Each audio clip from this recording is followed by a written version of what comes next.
the hind leg. So there are several muscles. We will not include the ones here. This is really very fine already. But we will have it from here until here. So we start first. So we have your biceps femoris, semitendinosus, and semimembranosus. And they belong to the hamstring group. So your hamstring group is here. This one. So this is your semimembranosus. And this you have your semitendinosus at the back. Your biceps femoris is somewhere found in the deeper portion. So unfortunately, we cannot do the with Julia. I think with Gerald we can. Sartorius. So the sartorius, along with the gracilis, pectineus, and adductor, are considered part of the adductor group. So sartorius runs parallel to the thigh. So this is your sartorius muscle.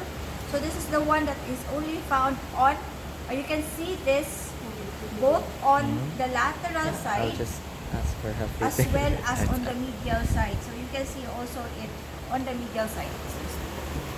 This is the medial part of the sartorius muscle. Beside it is the adductor. Gracilis, gracilis, and pectineus. Pectineus is that small triangular muscle over here.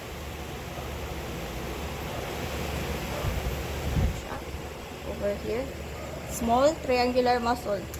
Your adductor, if we're going to remove your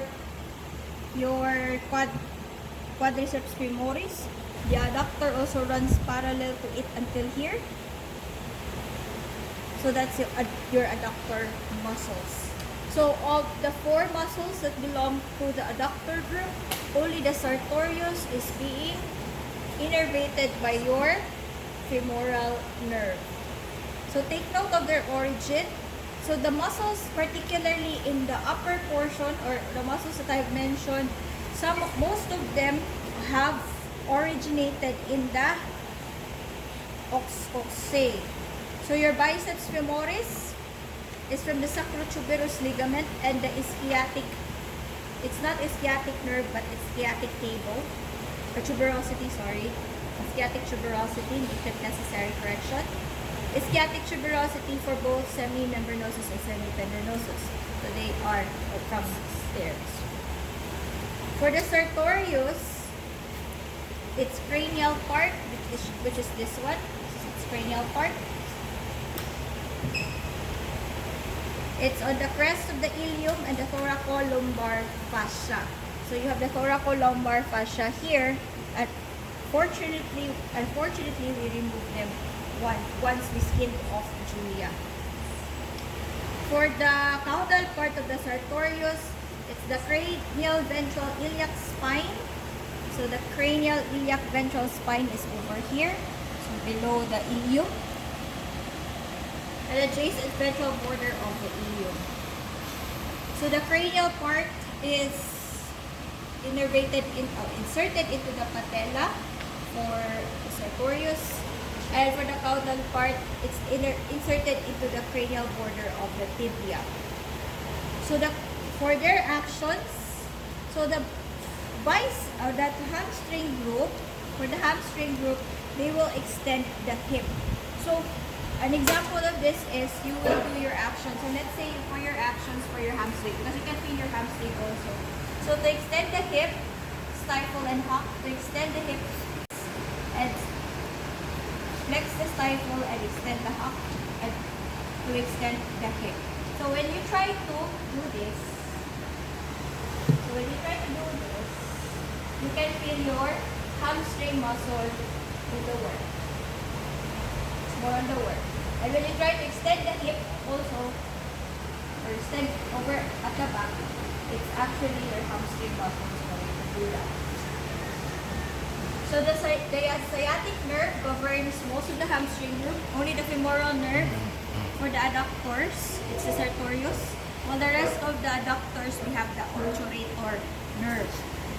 For the gracilis, so it's originated from the pelvic symphysis, by means of the symphysial tendon, and it is inserted into the cranial border of the tibia. The pectineus, cranial pubic ligament, and iliopubic eminence, considering that this is a very small muscle, triangular muscle over there, and inserted into the distal end of the medial hip, the rough face of the femur. And of course, what they do is to adduct the limb. So when you do your adduction, like this, it's the sartorius, adductor. Then we also have the gracilis and the, so you can find the gracilis over here. This is still part of the sartorius. This is the gracilis. The gracilis is surrounding the pectineus. That's the pectineus over there.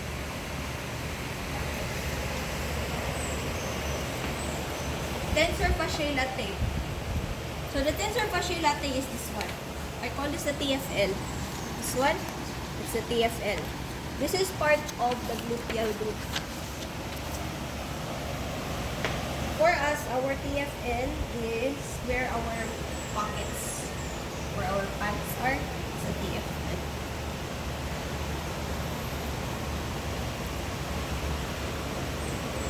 So its origin is from the tuber coccyx, an adjacent part of the ilium, the aponeurosis of the middle gluteal muscles. Inserted into the lateral femoral fascia, because you have here a fascia. It's a connective tissue. And its action is to tense the lateral femoral fascia, flex the hip, and extend the stifle. And this is innervated by the cranial gluteal nerve. Now, if we're going to get rid of this one, so this is your TFL. So under this is the superficial gluteal at the top of your TFL. If we're going to remove your superficial gluteal, you will have the middle and the deep gluteal muscles. Now, the superficial gluteal muscle, lateral border of the sacrum and the first caudal vertebra. It's your caudal vertebra, first caudal vertebra is already here. So when we do the tail docking, most likely the tail dock part is usually the third to the fourth. So none of it is here. It's already part. And then it is inserted into the third trochanter, especially for those animals that do have third trochanter.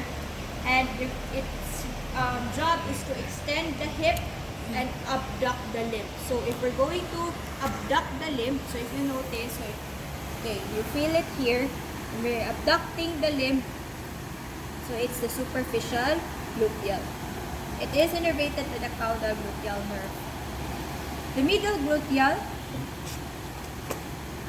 iliac crest and gluteal surface of the ilium, that's its origin, and inserted again into the third trochanter, and to extend and abduct the hip, that's the usual job of the gluteal muscles, and it's innervated unlike the superficial cranial gluteal, but also with a deep gluteal. Internal obturator, gemelli. We also have the quadratus femoris and the external obturator. They are usually found. So if we're going to get rid of this one here, going to get rid of these muscle, it's usually located here. And we're going to remove also the quadriceps femoris. Kita siya natin dili. So these are deep muscles. For the internal obturator, it's originated from the pelvic symphysis and dorsal surface of the ilium and pubis, and inserted into the trochanteric fossa of the femur. So what it does, it rotates the pelvic limb outward at the hip. So if you're going to do that portion, that's your internal obturator. Sciatic nerve, because it's located over here. Usually, sciatic nerves are on the caudal portion. Gemelli, dorsolateral surface of the ischium, again inserted by the trochanteric fossa, and to rotate the pelvic limb outward of the hip against sciatic nerve. Quadratus femoris, ventral surface of the caudal part of the ischium and distal through the trochanteric fossa, and again to rotate the pelvic limb outward at the hip, and we have the sciatic nerve. For external obturator, ventral surface of the pubis and ischium, again trochanteric fossa, and rotate the hip outward. However, the problem it's the innervation that is lahi, so they are innervated by the obturator nerve. Now we will go to your quads. So this is the quadriceps femoris. This one, very big muscle. So if we're going to get rid of this one also, because this is vastus lateralis, we can see the vastus intermedius and including your rectus femoris.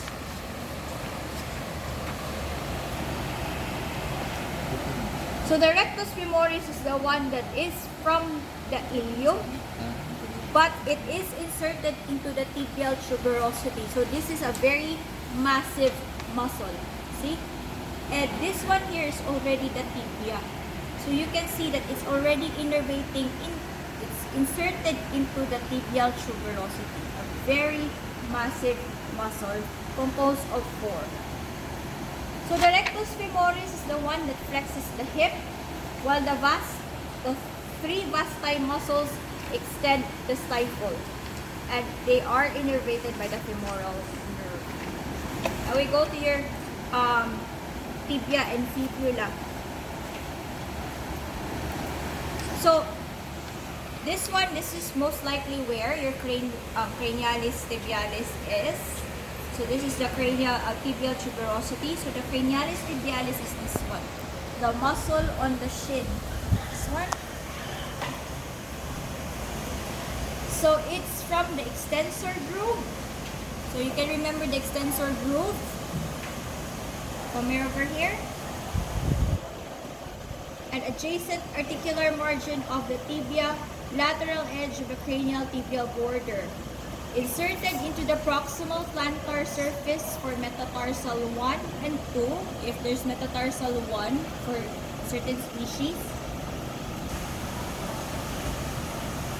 And the action for this is to flex the tarsus and rotate the paw to turn the plantar surface medially, and this is innervated by the peroneal nerve. Gastrocnemius, the gastrocnemius is this one. This one is very big muscle over here. This one.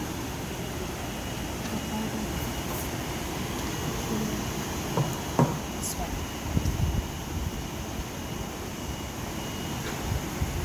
So the medial and lateral supracondylar tuberosities of the femur. So both sides, medial and lateral siya. So it's inserted from the femur. And it is inserted into the tuber calcani. This is your tuber calcani from the calcaneus, which is part of the tarsals, no? And this one here, this is a tendon. And what is the common name of this tendon? You can remember. Yes, Irma? Achilles tendon, or the calcanean tendon. Or this is the Achilles tendon. So this is important.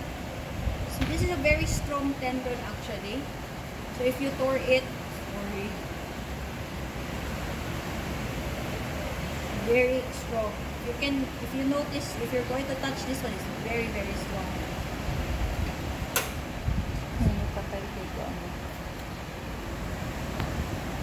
And if you tore this as an athlete, it will take 6 months to 1 year of rehab.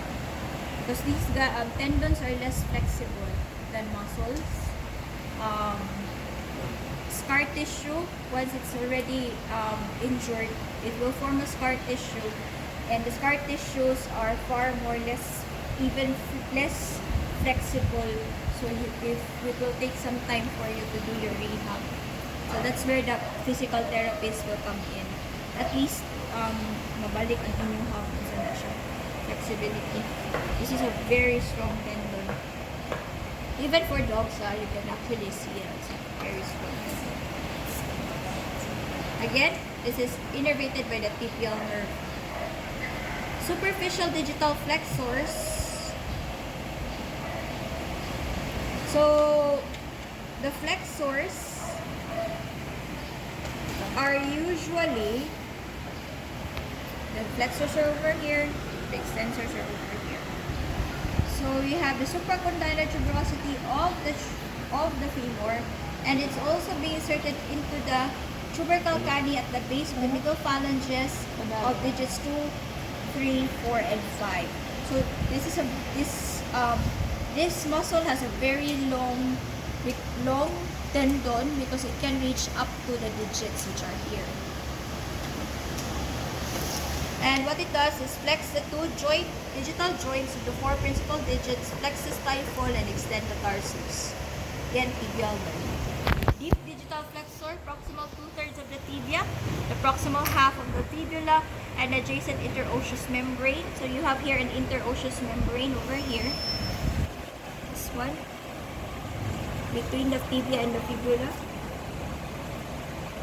and it will go to the plantar surface of the base of each digital phalanges.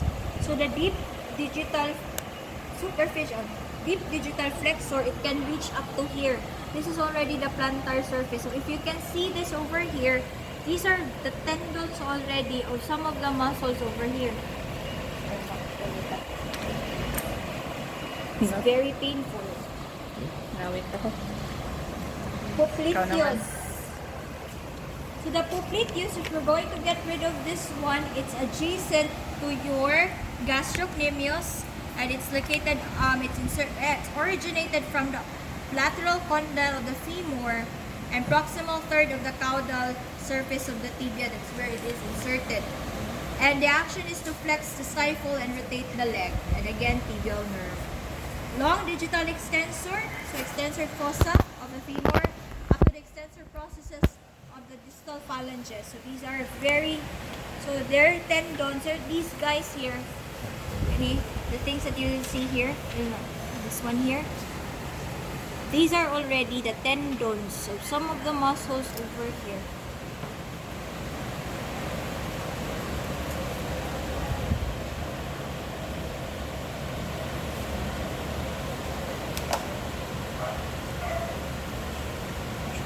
So extended digits reflects the tarsus, peroneal nerve, and then we have the peroneus longus, lateral epicondyle, and we have the perineal nerve. Now this one is shorter than the previous chapter.